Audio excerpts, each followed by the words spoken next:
Aujourd'hui, il y a un véritable renouveau de notre culture et c'est un sentiment de confiance et de fierté de savoir ce que c'est d'être maori, d'être kiwi.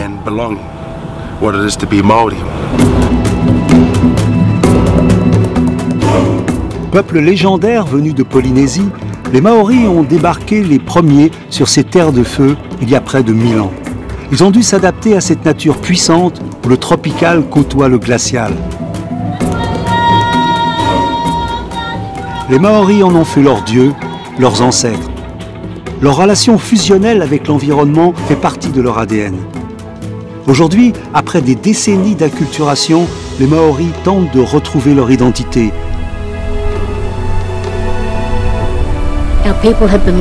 Notre peuple s'est perdu et a été dispersé. Une dynamique nouvelle s'est enclenchée. La jeunesse retrouve la fierté de ses origines.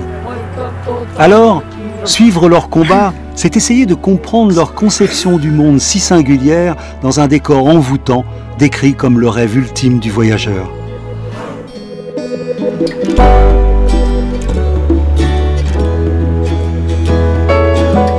Tout commence sur l'île du Nord, à Wanganui. C'est le nom de ce fleuve auquel les Maoris de la région s'identifient. Une rivière sacrée de 290 km de long, devenue en 2017 le symbole de cette reconquête. Car après des années de revendications, le fleuve est déclaré être vivant, une première dans le monde. Cette reconnaissance nouvelle donne droit à cette rivière au même respect que celui dû à un être humain. Revenir sur ces rives est devenu pour beaucoup de Maoris une sorte de pèlerinage, une manière de renouer avec ses origines. Grâce à cette reconnaissance, ce nouveau statut juridique, cela reconnaît que nous, en tant que Maoris, avons une affinité particulière avec notre terre, notre environnement. J'ai grandi sur cette rivière. J'ai toujours été exposé à sa beauté, à la langue de notre Awa, notre tribu, à ce que la rivière Wanganui partage avec nous tous. Se reconnecter, c'est tout le sens de ces raids en pirogue qu'Ashley organise avec son oncle George. Une aventure prétexte destinée à resserrer les liens et à réapprendre la langue maori au cœur de l'histoire et des légendes du fleuve.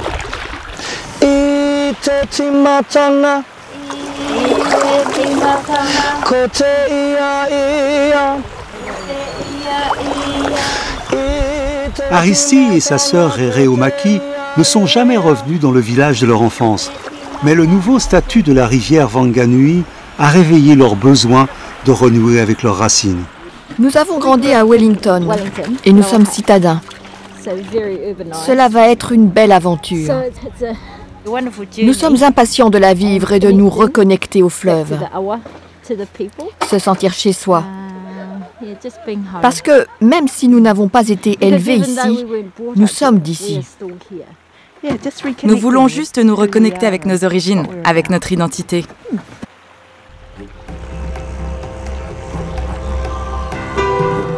Élément fondateur de la mythologie maori, la rivière Wanganui était aussi, jusqu'à l'arrivée des colons, un axe important de communication.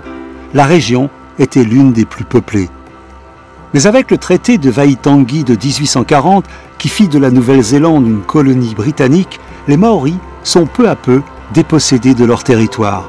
De 120 000 habitants à l'arrivée de James Cook en 1769, la population maori chute à 40 000 en 1900. Depuis, les tribus de Wanganui n'ont cessé de revendiquer leurs droits sur le fleuve.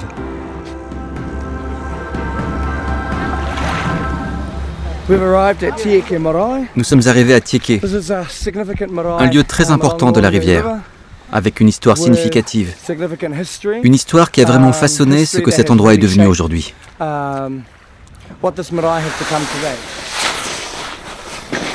Pour toutes les tribus de Wanganui, le village de Tieke symbolise la résistance.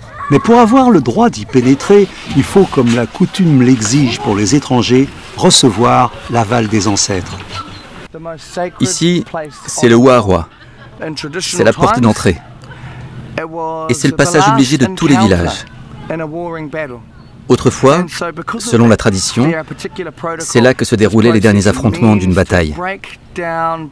Il doit permettre de dévoiler les véritables intentions des étrangers.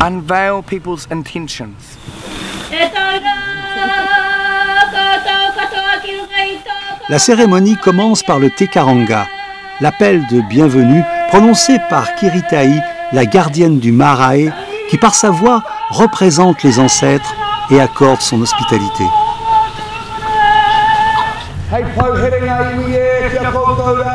Je vous salue, vous, invités, qui êtes revenus vers notre majestueuse rivière. Je salue les gens de ce village qui nous reçoivent chez eux si chaleureusement, ainsi que d'autres venus de Nouvelle-Zélande et du monde entier.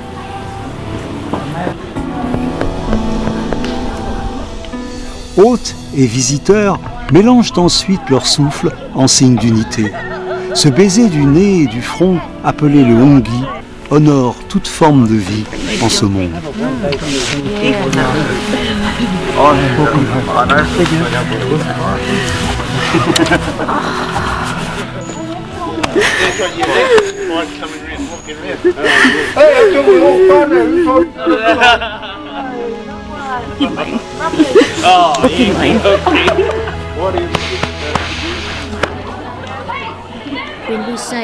Quand nous prononçons ces mots, Kwaute, Awakute, Awakoo, je suis la rivière, et la rivière c'est moi.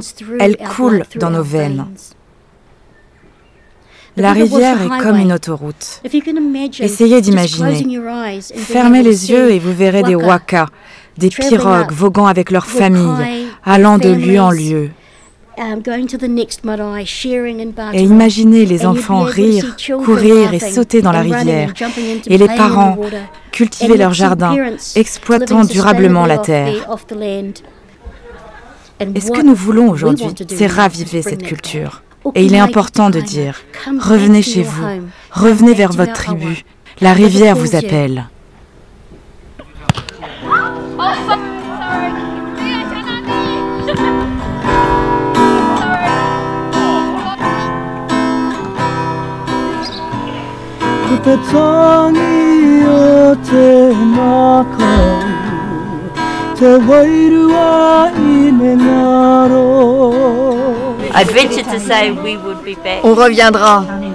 On reviendra, mais cette fois avec nos enfants, pour qu'ils connaissent ce lieu.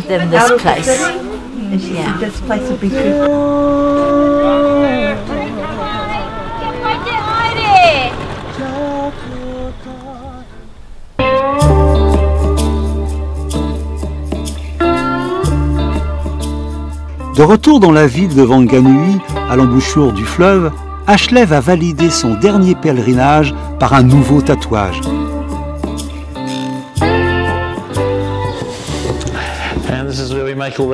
C'est ici que je fais mes tatouages. Cet outil sert à tatouer le visage. Il est fait à partir d'une dent de buffle. Il sert pour ce type de tatouage.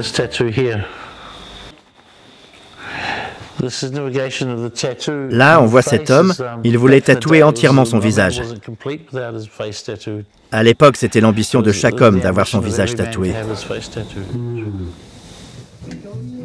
Voilà, tu le fais dans l'autre sens. Comme ça. J'adore. Moko est l'un des disciples d'Inya. Ce jeune tatoueur veut retrouver les origines de cet art, autant par le choix des motifs que par les instruments qu'il utilise. Le tatouage est pour lui un acte presque militant. Ces motifs sont des références aux différentes tribus d'où nous venons. Je suis très fier de mon héritage, de ma culture, et je veux l'afficher sur mon corps.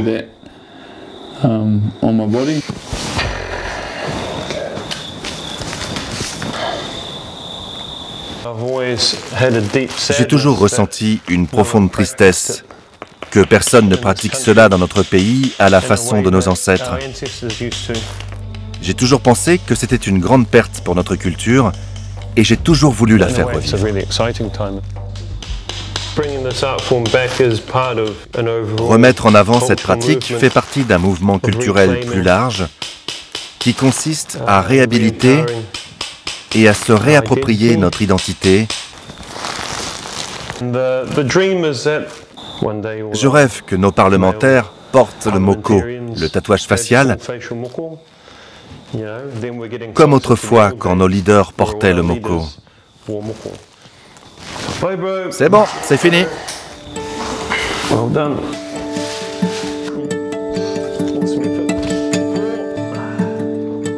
La reconquête est désormais sur tous les fronts. Dans l'île du Sud, les Maoris ont repris possession d'un bien fondamental considéré comme un trésor de la nature. Le punamu, la pierre de jade. Les Maoris lui attribuent d'énormes pouvoirs. Jérôme s'est pris de passion pour le précieux minéral avec lequel il confectionne des bijoux. Lui est descendant de colons venus de Hollande, mais il est Maori dans le cœur.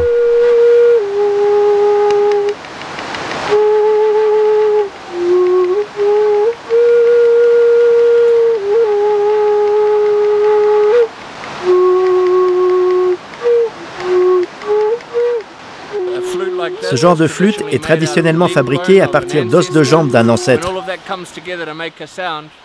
Quand on souffle dedans, on ramène l'esprit de l'ancêtre afin de communiquer avec la nature autour de nous. On montre notre gratitude envers nos ancêtres et les dieux.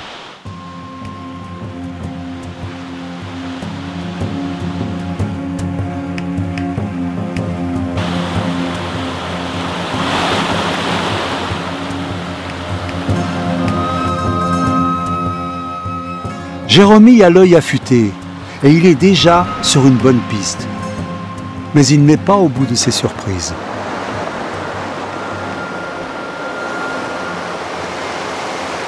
Ça a l'air pas mal, ça.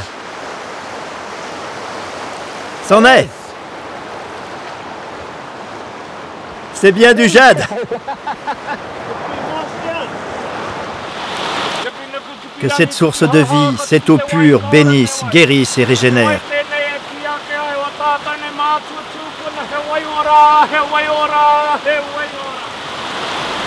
J'adore ce type de punamu, car quand on le coupe, on croirait observer les arbres de la forêt. La lumière transperce. C'est une belle découverte. Nous avons eu de la chance de trouver un si gros bloc. Le droit de pouvoir tailler cette pierre appartient à la tribu de Nektaou. Et ce sont eux qui ont le droit de la prélever. Pour la tribu, c'est une véritable ressource économique.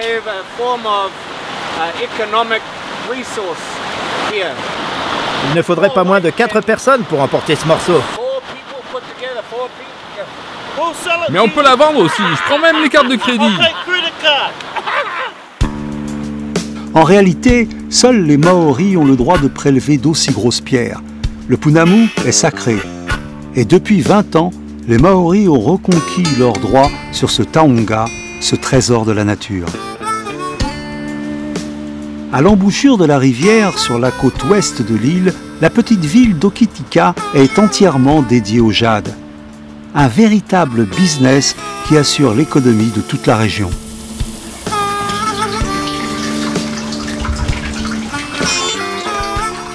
Garf en a fait son métier. Il est l'un des privilégiés à avoir le droit de prélever le jade. La pierre coule un peu dans ses veines grâce à ses ancêtres. Je forme un double koru, symbole de la famille, de l'harmonie et de la croissance. Ce qui est bien, c'est que quand on les assemble, ils s'accrochent. J'aime les fabriquer ainsi parce qu'ils ont une grande signification. Le fait de rassembler 2 pièces faites à partir de 2 pierres différentes et qui forment une belle connexion, c'est une matière vivante. Et elle reste vivante grâce à ceux qui la touchent. Elle fait partie de nous, de notre identité, et elle ne meurt jamais. Et là, c'est une photo de mon arrière-arrière-grand-père, Te Koeti Turanga. Il était le chef ici. Être un descendant de Te Koeti me donne le droit de récolter mon propre punamu. Mais je prends juste ce que je peux tailler et travailler. Je n'ai pas le droit d'en récolter pour fournir d'autres tailleurs. Nous prenons uniquement ce qui nous est donné par la nature, dans les montagnes, les rivières. Ainsi, mes enfants continueront à les tailler, et leurs enfants, et ainsi de suite.